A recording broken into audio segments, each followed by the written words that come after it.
Welcome to this webinar about Pride around the world.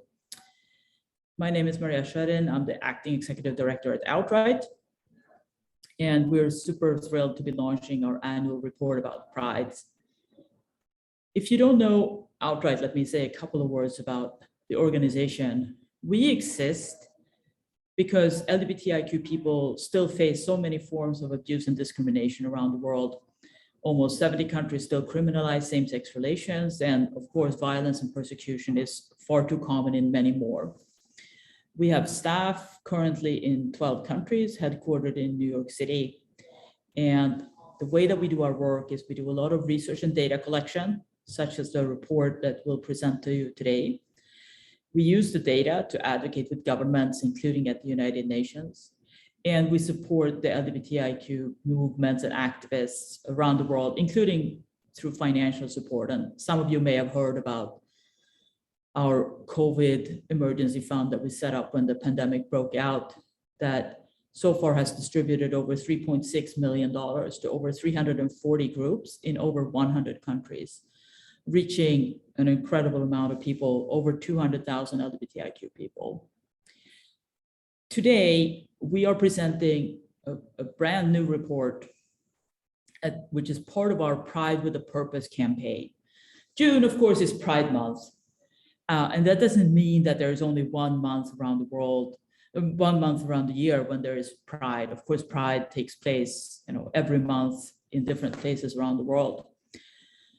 But we are publishing this annual report in June because there is a particular highlight in June, and that of course has historical reasons. The first Pride, if you will, in 1970, the year after the Stonewall riots in '69, and a phenomenon that has spread to countries around the world, to towns around the world, and that takes many, many different forms, which we will present to you today. We'll, of course, post the links in the chat so that you can go and read the full report. But first, today, we're going to hear from my colleague, Neela, who is our Senior Director for Law, Policy, and Research, and from 3 activists who will shed light on some of the case studies that we present in the report. So you will be hearing from Juma Vasily from Nyasa Rainbow Alliance, Victoria Kolbesnikova from the Vilnius Queer Festival Kravis, and Alexis DeMarco, Executive Director at UC Trans. And yeah, I think I'm going to stop there. I'm going to hand over to you, Neela, to introduce the report and then moderate and have some questions and answers about prides around the world. Neela, please. Great. Thank you so much, Maria. Thank you to everybody for being here with us today for this important event as we celebrate Pride 2022 by reflecting on some of the events of 2021. I'm going to ask my colleague, Meg Rosensweet, to start sharing the slides. I'm going to just quickly tell you a little bit about what is in our Pride report and why we did a report on prides around the world in 2021.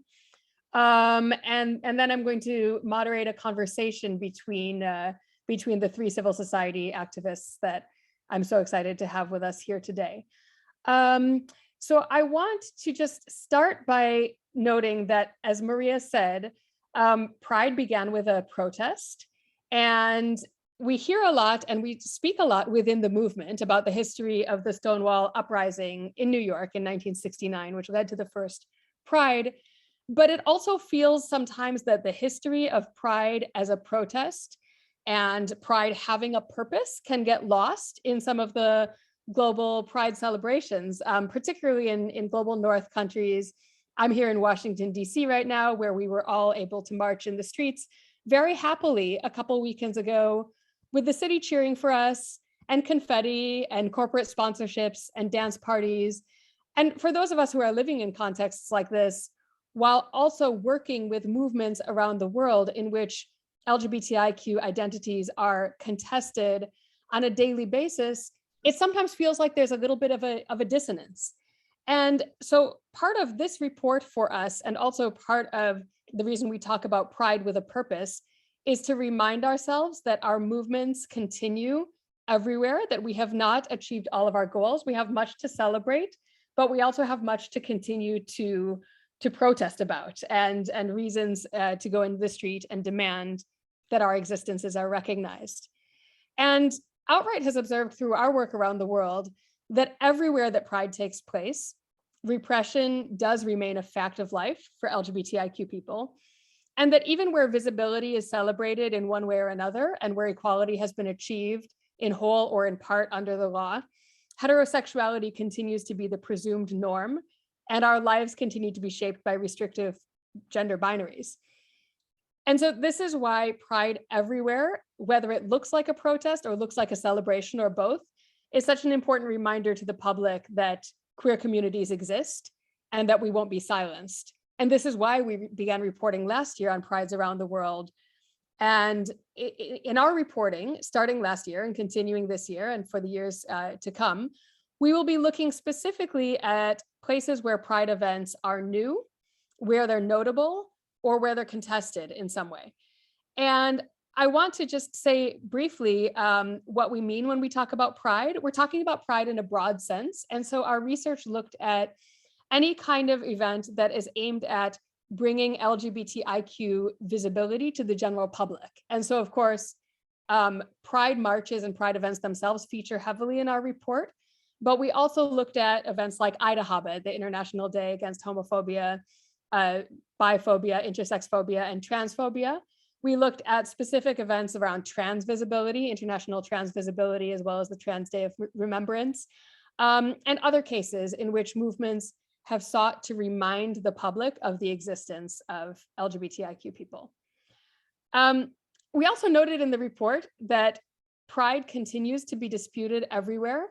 This year, we had a couple interesting comments on pride from interesting places. For instance, many of you would have heard Bishop Kirill from the Russian Orthodox Church, who was quoted in the media as saying that the war in Ukraine was partly about gay pride parades. And Bishop Kirill was essentially trying to draw what the writer Mark Gevisser describes as a pink line, separating traditional cultures from those cultures that are focused on celebrating things like pride parades. And it's remarks like this that demonstrate, what the importance of pride is, that we need to continue to stake out, our territory and make claims and demonstrate that we exist everywhere, not just in particular parts of the world. On the other side of the Atlantic, we had Marjorie Taylor Greene, a US Republican member of Congress, who made the argument on Twitter that pride shouldn't exist anymore because all of the gains of the movement have been made. And of course, we know that that's not the case. And so pride continues to happen, must continue to happen, and will continue to happen. Next slide, please. So we found that in 2021, there were pride events around the world in at least 107 countries. A little bit about the methodology for this report. We conducted in-depth research in 7 countries, which are our case studies that I'll speak about in a minute and that our panelists will also speak about. But we also issued 2 surveys for 2 kind of separate pieces of research that Outright was working on, in which we elicited information from activists around the world about pride events. And so we asked, did pride or other visibility events take place in your country in 2021, whether these were online or in person, because obviously the COVID pandemic made it difficult in some places to hold events in person. We tried to clarify, were these events aimed at the general public or were they just aimed at the community itself? And we also asked people whether pride events took place in places outside the capital city. And the reason we decided to look into prides outside capital cities is because we were hearing anecdotally from activists that it's so important that LGBTIQ people and identities are understood as not just being associated with elites in a capital city, and that once a movement begins to spread beyond a capital city, that's when the movement really takes root. And that's when it becomes very hard for people within a particular country to argue that LGBTIQ people don't exist here, or that LGBTIQ people are just a small minority. Having prides outside a capital or a major city were an important reminder that LGBTIQ people are everywhere. And so we have the 107 countries in which we identified Pride events, a little bit over 50 countries in which we identified Pride events happening in more than one location. We have also already received information this morning that our map is missing cases in which countries did have more than one Pride event in different locations. And so this map can be considered as a living document. Please feel free if we missed something in your country and you look at this map and it's not included, please feel free to let us know and we can update the map because we know that we didn't capture everything. So those are the areas in which we identified prides taking place. Next slide, please. We went on to look at what the purposes of Pride are around the world. And this was something that we asked activists about in the countries in which we did case studies, but that we also asked in our survey. What does Pride mean to you? Why do you participate in Pride? And we broke this down into several categories, recognizing there's a lot of overlap and many prides have multiple purposes. So the first thing we identified was Pride as awareness. Awareness for the general population that LGBTIQ people exist. Awareness that LGBTIQ communities are diverse. For instance, we had a participant in Namibia who said to us, before we started having Pride, we often heard things in Namibia about LGBTIQ people being un-African and this being an un-African phenomenon. And when we come out in the streets and we protest, it shows that we exist and we are African. We heard similar things from intersex and trans people, that even within LGBTIQ movements, when there's visible intersex and trans participation in Pride, this reminds the movement itself that intersex and trans people exist, that LBQ people exist in places in which LBQ women are at the forefront of Pride. And the image here is from a Pride event in Brazil, in the city of Pelotas, in which intersex people had visible participation and mentioned to us how important it was to have that presence and have that yellow and purple intersex flag being featured at Pride. We looked at Pride as advocacy. A number of the Pride events around the world, including some that you'll hear about today, in Malawi and in Lithuania, for instance, had specific political demands. Namibia is another case in which there were specific political demands, and Pride was an occasion and an opportunity to present those demands to the government, sometimes directly in the form of a petition that was delivered on the occasion of Pride. We also looked at Pride as alliance building.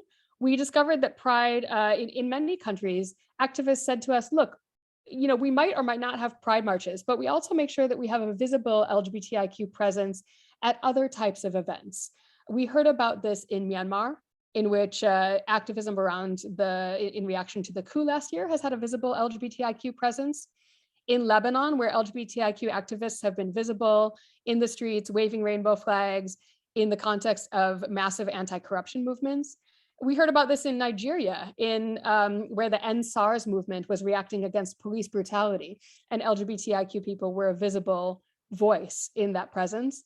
And we heard about it in Georgia, a country in which there was a Pride, there were attempts to hold a Pride event last year that were brutally disrupted, but where we heard from trans women that they'd been able to successfully and effectively participate in the International Women's Day March.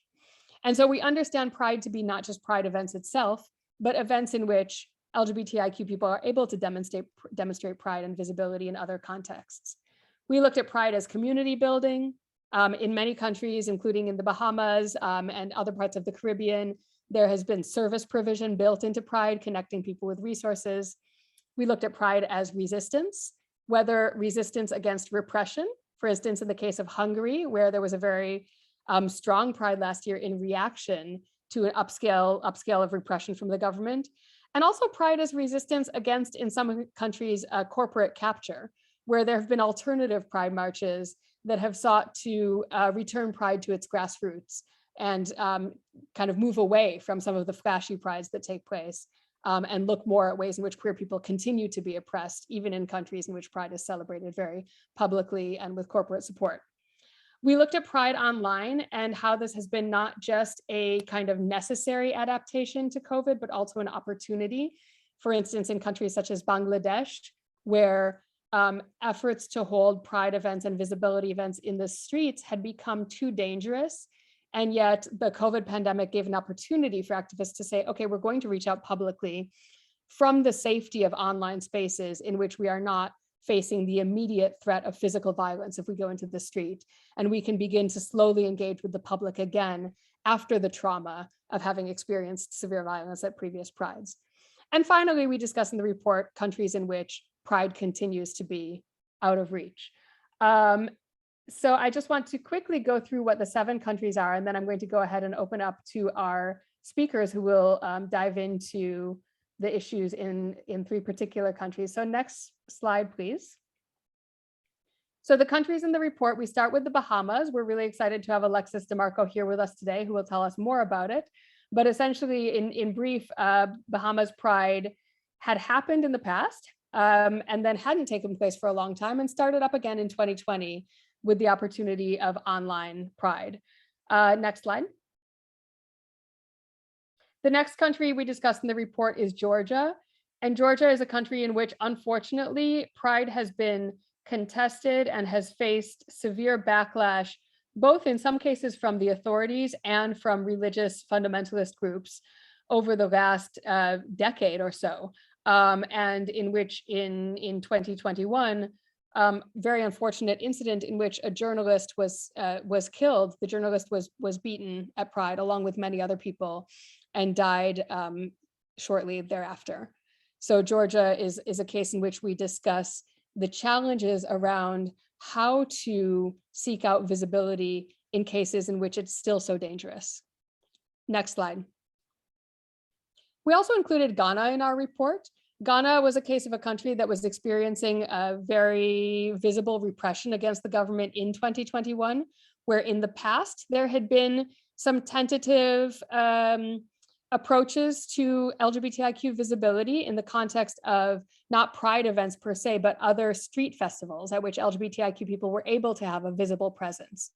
But where in 2021, the situation had become too difficult and it wasn't possible to have Pride events anymore. And this photo is from a trans woman who was interviewed about LGBTIQ visibility in Ghana and the current backlash, and just said, basically right now I can't even go out in the streets and be myself. So every day there's a threat to our existence. So it's very hard to do Pride in these circumstances. Next slide, please. The report looks at Hungary, in which 2 weeks before Budapest Pride, the government passed legislation that essentially cracks down on freedom of expression by LGBTIQ people. And so Pride was an incredibly strong reaction to that. The largest Pride ever. We heard from activists in Hungary that they also had the most allies out in the street than they had ever had before in 2021 Pride, because allies understood that there was an existential threat, not just to LGBTIQ people, but to democracy in Hungary and freedom of expression. And so Pride was a reaction against that. Next slide. This is Pride in Lithuania, and we're very excited to have Victoria here with us from Kaunas Pride, who will speak about the importance of moving Pride beyond the capital city, Vilnius, and having Pride in a smaller city. Next slide. This is Malawi, and we also have Juma Wasili here. Malawi was one of the countries that held its first Pride ever in 2021 in a context in which same-sex conduct continues to be criminalized, and there are very pressing demands for the government. And it's incredibly bold for these activists to go out in the street in Malawi and protest. And next slide, and final country discussed in the report is Rwanda, where a small event was held in 2021. Activists spoke to us about how this event was a Pride event and was understood to be a Pride event, and yet they had to be very careful about how they talked about this event in Rwanda. And so other than waving this banner at the beginning of the event, they called the event an inclusion event. They held a football match and invited local leaders to come out and join in the football match and kind of community festivities with LGBTIQ people, because this was the way to bring people along without talking in a very confrontational way about Pride or about demands for LGBTIQ visibility. So this is an interesting country context in which a kind of slower and more non-confrontational approach is being pursued, and yet it's still clearly, in our view, Pride and visibility. So final slide. Yes, there it is. And I finally just wanted to note that even in these incredibly challenging contexts, activists are being creative. So I mentioned before that Ghana Pride was not possible in 2021. And yet what activists in Ghana did in this year in 2022 was put up billboards in several cities in Ghana. The billboards remained up for several weeks. There were 3 different messages that were clearly pro-LGBTIQ messages. This one is live and let live, love and let love. And these messages remained up for a few weeks before there was a kind of political reaction against them. And eventually the billboards were torn down, but the activists had had an opportunity to make a statement and get their message out there and make it visible to Ghanaians. So creativity continues, resistance continues, even in the face of repression. So I'm really excited to welcome our panelists to speak more about Pride in their countries. And I want to briefly introduce them. We have Alexis DeMarco with us, who's a human rights defender from the Bahamas, who focuses on LGBTI rights, women's rights, trans rights, youth development, and sexual and reproductive rights. Alexis is the founder and CEO of the DeMarco organization, and also is the executive director of UC Trans, which is the first network of trans people across the Caribbean. We also have with us Juma Wasili, who works with the Nyasa Rainbow Alliance, an LGBTIQ-led organization in Malawi. Juma studied community development and now works as administration manager with Nyasa Rainbow Alliance. He was one of the co-founders of the Alliance in 2014. And the organization works on sexual and reproductive health services, litigation, research and documentation, and human rights advocacy. And finally, we have with us Victoria Kolbeshnikova, who's a team member of the Vilnius Queer Festival Krieves. She's part of the Lithuanian Queer Archive, and she was also one of the founders of the first and grassroots Pride in Kaunas, Lithuania. So thank you all for being here with us today. And I am going to start by asking Juma a few questions about Pride in Malawi. And we'll speak with each of the panelists and hear from them a little bit about Pride in their country, and then we'll open up for questions from the audience. And if you have questions while we're discussing with each of the panelists, please feel free to go ahead and put them in the Q&A. So Juma, you were one of the organizers of the first Pride that ever took place in Malawi. And I wondered if you could just speak to us a little bit about what motivated this? What was the decision-making process about deciding to hold Pride in Malawi in 2021? Thank you so much, Nila, and thank you so much, the whole audience. I think I'm audible now. Yes, perfectly. All right, thank you so much. So as you have rightly introduced, my name is Juma Wasili. I work for Nyasa Rainbow Alliance as an administration manager. Yeah, this is the organization we started in 2014.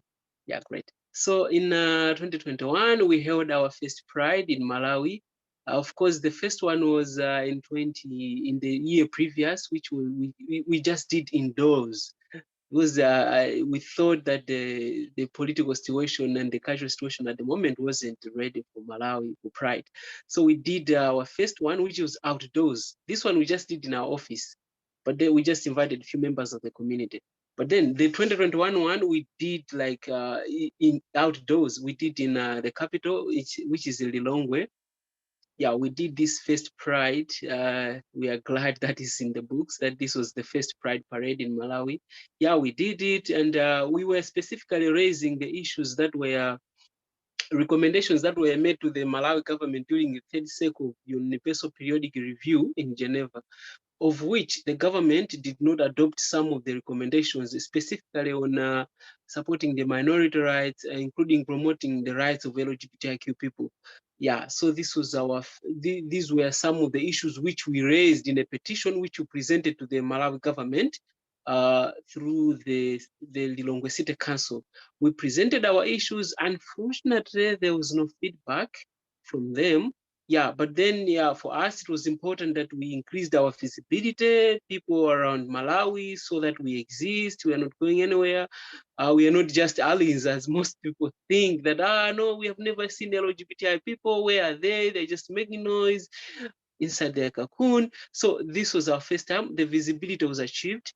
Also, we presented our issues to the government. At least we also invited different stakeholders. At least we knew now who is with us in the struggle, because a lot of I mean, it's important for us to have allies, including international or national organizations. It was surprising for us to see a lot of people flocking the streets, being on our side, making our voices heard, make sure our voice is amplified.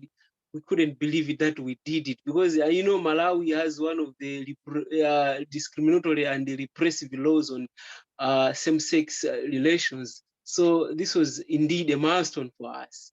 Yeah, thank you so much. Juma, it's really incredible that you were able to do this. I mean, I do want to note that Malawi has criminal provisions that criminalize same-sex conduct, and it's a country where these are not only on the books, they are occasionally enforced. And I believe that someone was sentenced to 8 years in prison last year on charges of consensual same-sex conduct. And so I'm wondering, did you and the other organizers feel any sense of danger going out into the streets and protesting? Was there a risk that there would be severe backlash by the government, and was there anything of that kind?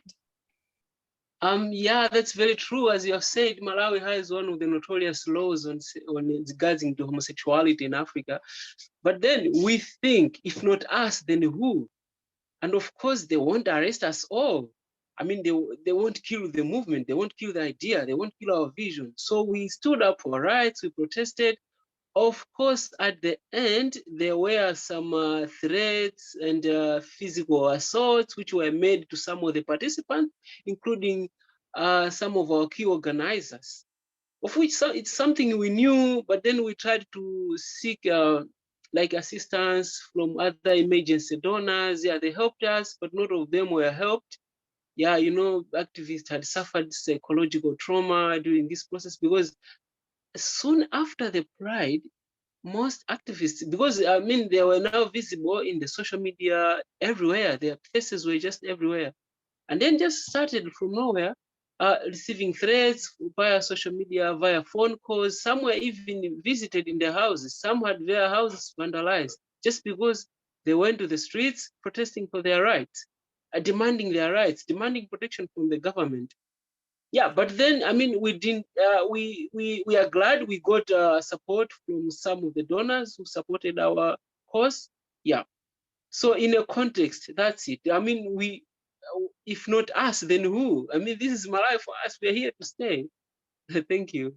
I mean, Juma, this is incredibly courageous, and you're getting a lot of love in the chat. I don't know if you see it, but it's tremendous that that you and your colleagues and people in the movement have the courage to go out in the streets. What are the plans for the future? Given the kind of trauma that people experienced, will there be a public pride again, or will there be a different approach next time around? Is there anything you can tell us now? There was one just 2 weeks ago. We again went to Lilongwe. We joined the rest of the world in commemorating the month of Pride. So we organized, we did this through the Diversity Forum, which is a consortium of LGBTIQ organizations in Malawi.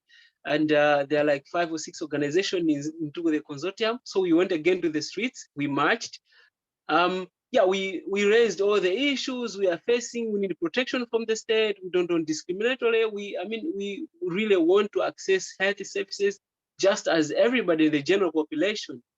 Of course, it was also with a specific concern on the recent arrest of a transgender person in Mangochi, that's the southern part of Malawi, who was arrested for simply being a transgender. And of course, he was caught involved in the same-sex conduct.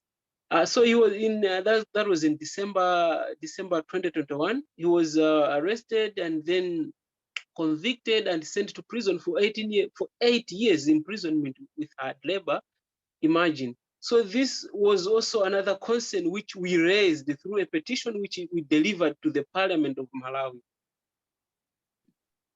I hope that petition will be heard and that Pride does help to elevate those demands. Unfortunately, wait, Nila. Unfortunately, they didn't receive our petition. Unlike the 2021 one, they received our petition, and yet we didn't get any feedback. But now they received our petition. They didn't receive our petition. I don't know, there was something like a cooking behind the politically motivated. They didn't receive our petition. Yeah, but then we are glad we made the noise, we went to the front lines, and everybody, there was wide media coverage. At least they know now that we despite all the challenges, despite all these political challenges, we still soldier on. Thank you. Incredible. Thank you so much, Juma. And I'm sure there will be questions from the audience. But I want to turn to Victoria Kolbishnikova from Lithuania. And Victoria, you're in a country that that already had a history of holding Pride events, and you decided to hold the first Pride event outside of the capital city. So I wonder if you can tell us a little bit about how Pride took place in Lithuania in the past and why it was important to do a Pride outside of Vilnius. Thank you, Neela, and hello, everyone. I'm really happy to be here. It gives perspective, and I think it's really important for all of us to see ourselves in a bit bigger context. So yes, in Lithuania, first Pride was held in 2010. It was part of Baltic Pride, and since Kaunas Pride, we had Pride every 3 years, meaning that Pride was happening in different Baltic countries, in Estonia, Latvia, and Lithuania, and they were changing each year. We wanted to have Pride outside of the capital city because it is important to point out that you also mentioned that LGBT people exist everywhere, and they face different difficulties, and the center is not necessarily represents all situation in the country. And also in Lithuania, Pride, the Baltic Pride, became very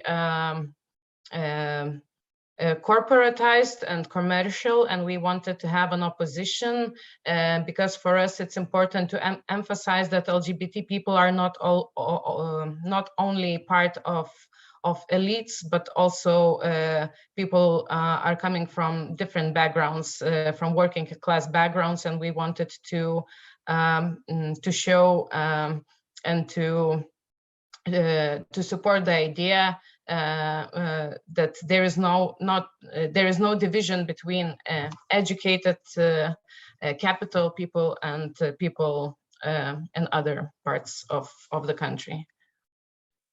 Fantastic. And I believe you also had some specific political and policy demands for the Lithuanian government. Can you talk a little bit about what those demands are? It's a different context from Malawi, in which LGBTIQ identities are criminalized, but what's the context in Lithuania that you want to change? Yes, in Lithuania, homosexuality was decriminalized in 1993, but since then we don't have progress. So like 10 years, basically nothing changed, only like small changes.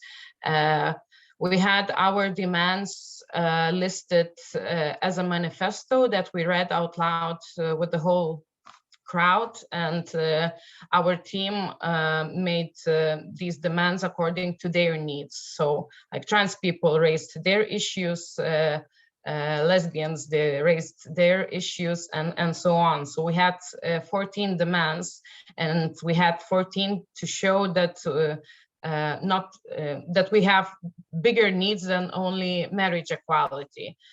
So like I will shortly say some of the demands. So it was like access to marriage, partnership, and adoption despite the gender of partners, social security for all without discrimination according to family status, demand to change child protection law where information about LGBTI is censored, demand to change gender in legal documents without court's decision, demand to learn about LGBT culture and history in educational system, demand for sex education that is rooted in science and human rights, psychological support from all practitioners, not only LGBT plus friendly ones, demand for dignified sex and gender change, demand to ban conversion therapy, demand to adopt laws that ban hate speech. Hate speech is not freedom of speech. Demand to teach police officers how to react to hate speech and harassment towards LGBT plus, and demand to properly investigate crimes of violence. Victoria, this is an incredible and powerful list that I feel like could be adopted in some ways in many countries around the world. And when I think of the tweet that I was mentioning earlier from Marjorie Taylor Greene in the US, who said, "Why do we still need pride? Aren't all the demands of the movement met?" We know that both in the US and in Lithuania and in many countries, all of these demands are still very present and visible. I want to move on to Alexis. I'm watching the time. Alexis, I would love to hear from you a little bit about both what had happened in the Bahamas in the past in terms of Pride events, and then why you decided to reinvigorate Pride in 2020. Well, for us, hi everybody. So if my internet goes out, we're having a little power cut, so I'll talk as quickly as I can. So in the Bahamas, we started Pride probably back in 2018. A group started Pride, the Rainbow Alliance, and they disbanded their group, so they were unable to continue their prides. So after that, other activists came on, starting to reinvent Pride, but they got threats and they were afraid to go through for the protection of persons and citizens, so they disbanded. So they didn't end up having their Pride. What happened was in 2020, we rebranded with Pride Bahamas 2020 here in the country, where we allowed persons to be able to express themselves. And we said, this time we're not backing out. So for us, the rebirth, it's called the rebirth of Pride Bahamas happened, and we were able to create our movement through an online platform where persons were able to share their experiences and share the struggles that they have living within the Commonwealth of the Bahamas. So for us, it was called the rebirth of Pride, and we're here going strong now. And Alexis, can you tell us a little bit about, obviously you did Pride online because of the conditions of lockdown or COVID restrictions in the Bahamas at the time. What did you see as the advantages and disadvantages of doing Pride events online? I think one of the advantages was it created a safe space for persons who was not ready to come out visibly, not ready to show their visibility in the streets or at public events or in public spheres. So I think the online space created for them was very great for them to be able to be themselves and to be in a safe environment. That's one of the advantages. And we actually got some data to show that LGBTI citizens do exist. So that was one advantage for us. The disadvantage for us really was not having that face-to-face connection, not having activities, not being able to show our solidarity through a march or through events. So that's the only downside of it. But the online was the best part of it because it created a safe space for many persons. Yeah, thank you. It's an interesting concept that sometimes a movement is ready to be visible, but individuals in the movement might not be ready to be visible. And I think in the past, we haven't found very many ways for movements to be visible while individuals still protect themselves. And that's an important stage for a lot of movements to go through. One last question for you, Alexis. And I just want to also note that we're going to open it up to questions from the audience. There's a lot in the chat, but I'm not able to look at the chat. I'm only really able to look at the Q&A. So if you have a specific question, either for one of the panelists or for Outright or for any of the panelists, please go ahead and put it in the Q&A. And I am seeing a comment in the chat coming through from someone who says they're only now becoming braver. And that's beautiful and valid, and everybody goes through their process at their own time. And my last question for you, Alexis, before I do open up to others is, can you tell us a little bit about the importance of Pride being trans-led in the Bahamas? You're obviously the executive of a trans organization, and you made sure that trans people were visible and at the forefront of Pride. Tell us about that.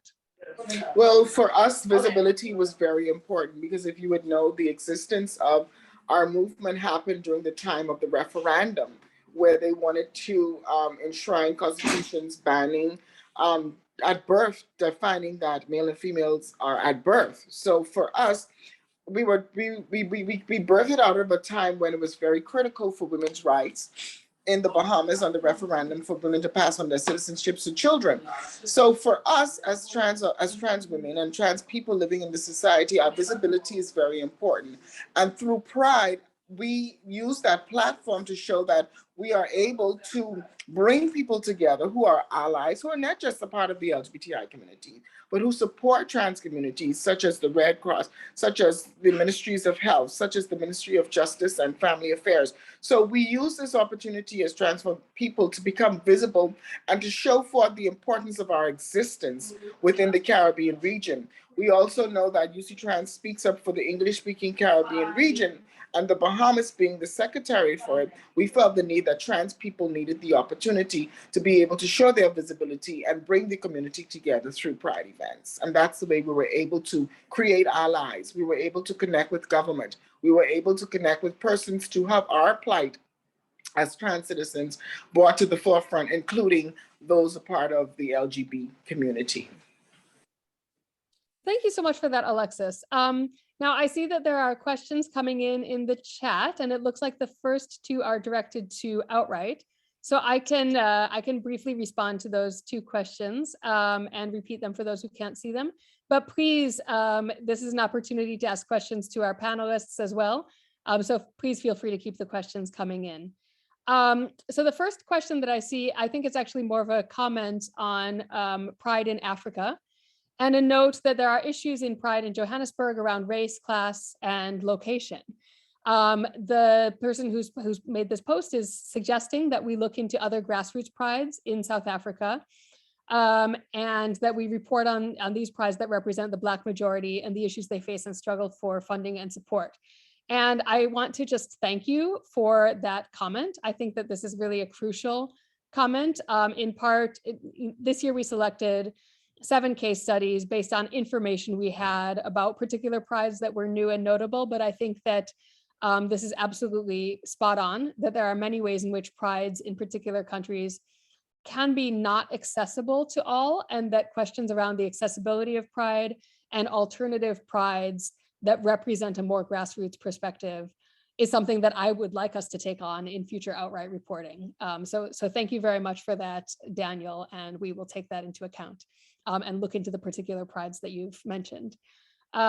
There's also a question from Ruth Simister asking about whether Outright collected information about how organizations have funded their Pride events. And I want to acknowledge, I didn't mention this in our opening remarks, but I wanted to acknowledge an organization called Interpride, which collects more of this kind of data. Interpride is an organization that's a network of all the official Pride organizations around the world, and we relied in our reporting on their 2016 report that looked at prides around the world. So obviously we looked at prides more recently, but we also looked at and drew from their reporting on pride events in the past. And Interpride has a much more in-depth survey than we were able to do for this report, and looks at things like how organizations are funding their pride events. But I agree that that's a subject that's ripe for exploration in the future. As well as information about reprisals. In the report, in the case studies, you'll see a lot of information about reprisals in the case of Georgia. And this is one of the reasons why Georgia was included as a case study, in that activists are facing very serious threats in many contexts, in Georgia, in Malawi, and in other places in which LGBTIQ activists are visible. And this is something that we do want to highlight in our reporting. There's a question that maybe I can direct to Victoria from Barry Snellgrove. How can the EU hold member countries to account for persecution of LGBT people in countries like Lithuania, Latvia, Hungary, and Poland? Victoria, would you like to take that question? Yes, I think that the European Human Rights Court is doing its job in this case, and we have cases that like people have won against Lithuania for discrimination, and but Lithuania refuses to have laws and instead is paying money for people. So in this case, like, yes, EU can push, but I also believe that change must come from within countries, and maybe you can support activists, but we have to fight in our own countries, because otherwise this foreign support is not acknowledged and perceived as a foreign threat. So I guess we need to strengthen our communities in our countries to fight instead of asking foreign support. Thanks for that, Victoria. There is a question from Kimberly Zeiselman. Can any of you speak about the inclusion of intersex communities in your Pride events? And so I'm going to throw that out to all of the participants, all of the panelists.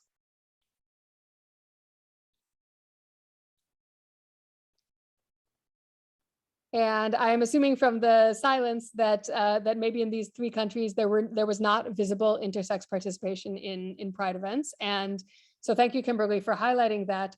I think this can be an important gap in our movements. Often Pride has been seen as originally gay Pride and then LGBTQ Pride.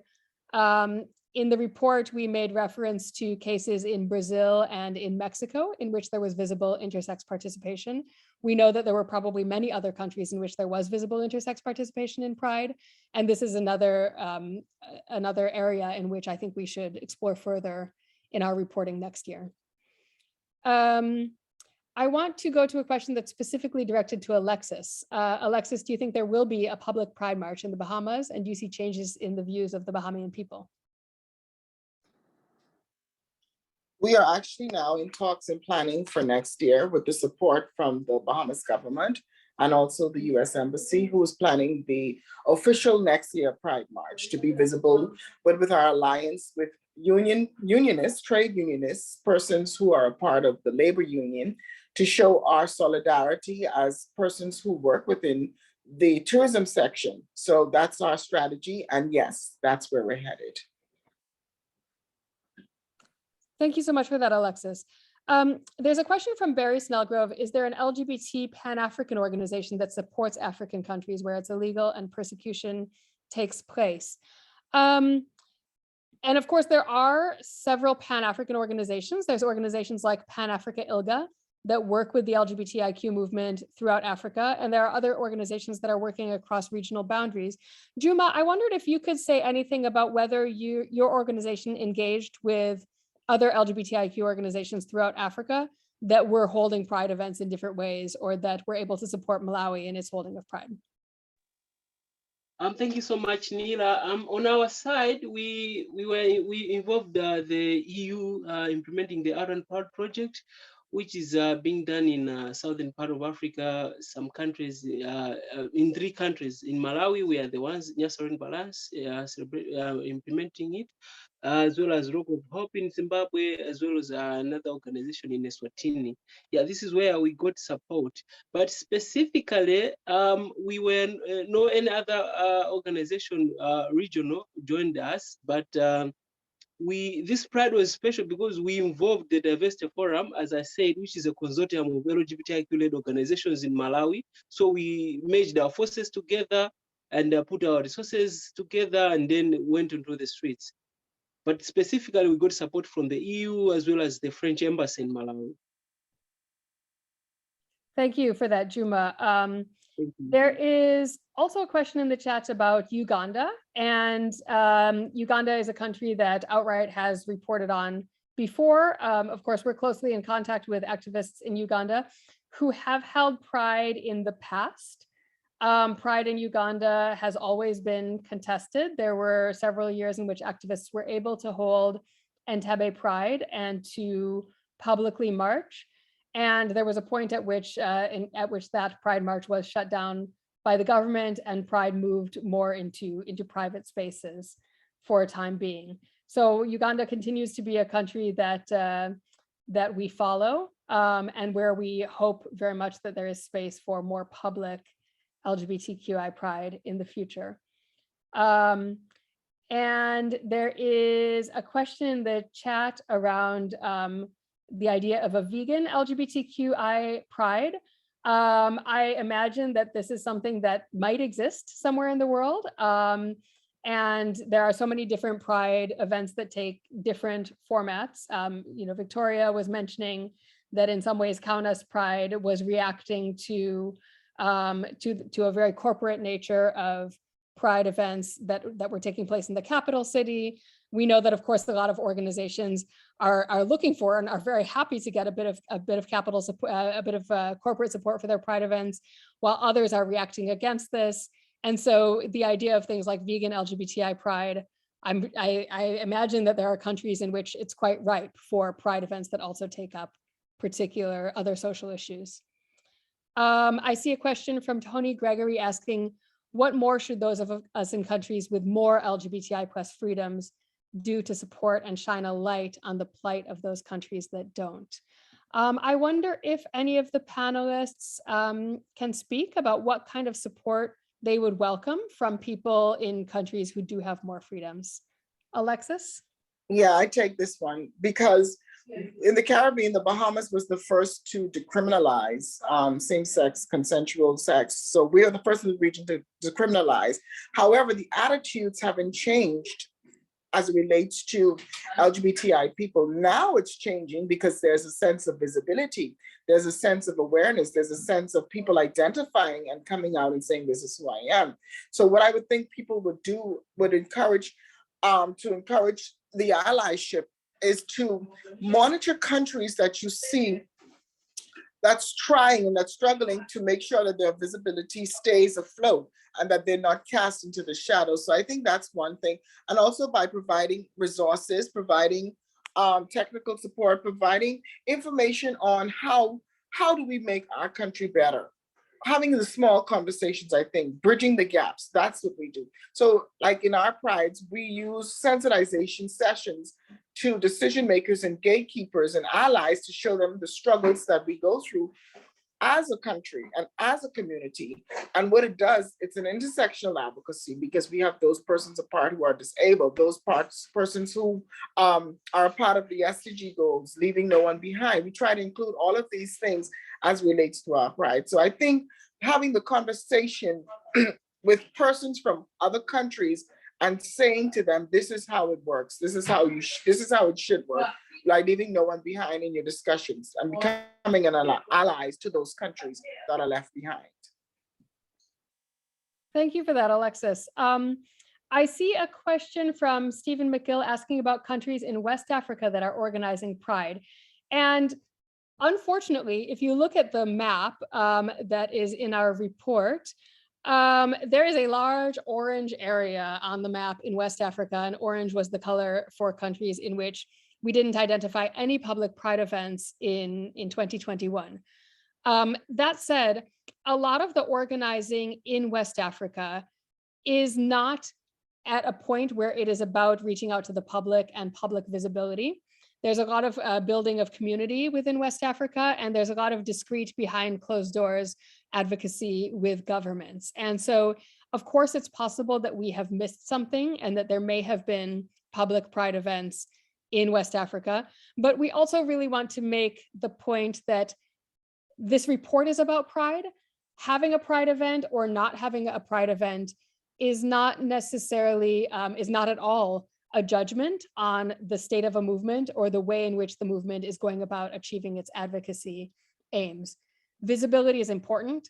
It's one tool in a much larger toolbox. And there are many ways in which West African activists are finding ways to undertake advocacy without necessarily going out into the streets. And of course, Rwanda is an example, not in West Africa, but in Central Africa, in which activists chose a kind of middle ground, an event that was public, that was understood to be a Pride event, but that they didn't talk about very publicly as a Pride event at the time, and instead talked about as an event that was celebrating diversity and inclusion. And I finally want to note that in the report, we also covered Pride Afrique, both in this year's report and in last year's report.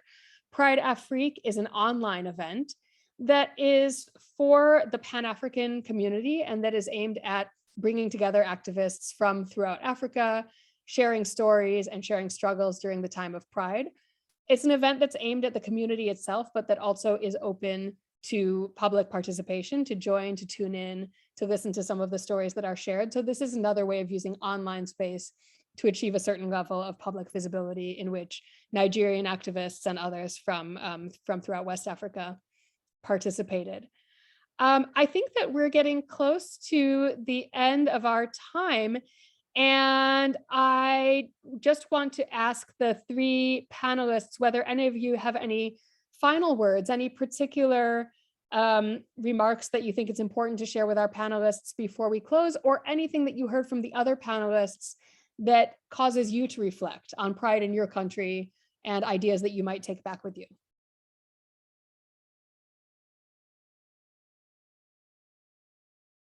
Any final words from our panelists? Yes, Alexis, this is not mandatory. Alexis, go ahead.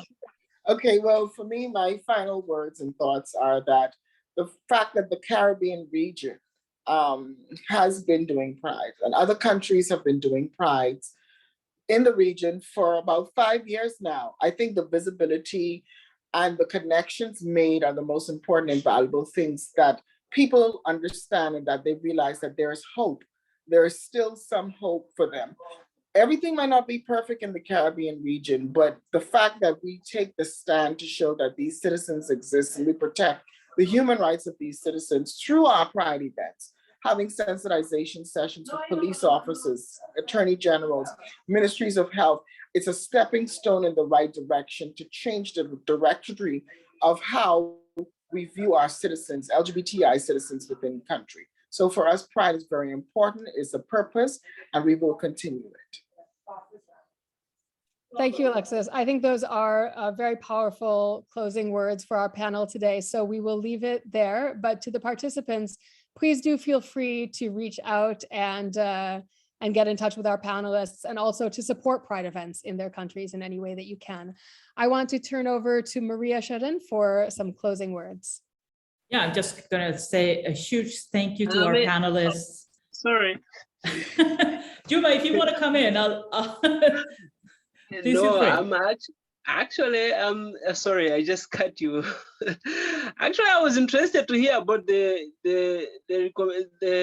remarks that Nila made about Ukraine. I'm just trying to figure out how the invasion, the war is associated to LGBTIQ people. It is. I don't think we have time to go into that today, but I mean, I think it just shows how those who oppose our communities and our rights really use any means that they can come up with to attack us. And that's why a vibrant movement is, really the best way, that one of the best ways that we can counter it. I want to say that, thank you so much to our panelists. You really gave life to this report, which of course I recommend all of you to read. And visibility is so important. So please, if you've joined us here today, please help us amplify the visibility of this report, so that we're going to be sharing it over the next several weeks, also on social media. So please follow us and amplify it. We have posted the link a couple of times to Outright's campaign, Pride with a Purpose. We really want to take the opportunity of Pride Month to highlight what is happening around the world. I think for many people, Pride is very local. It's something you participate in your town, and that's great. We always recommend, do something local, do something global, because that is how we can accelerate the pace of change. So thank you so much. Pride is not just 1 month, it is every month. And thank you so much, everyone, for joining us today.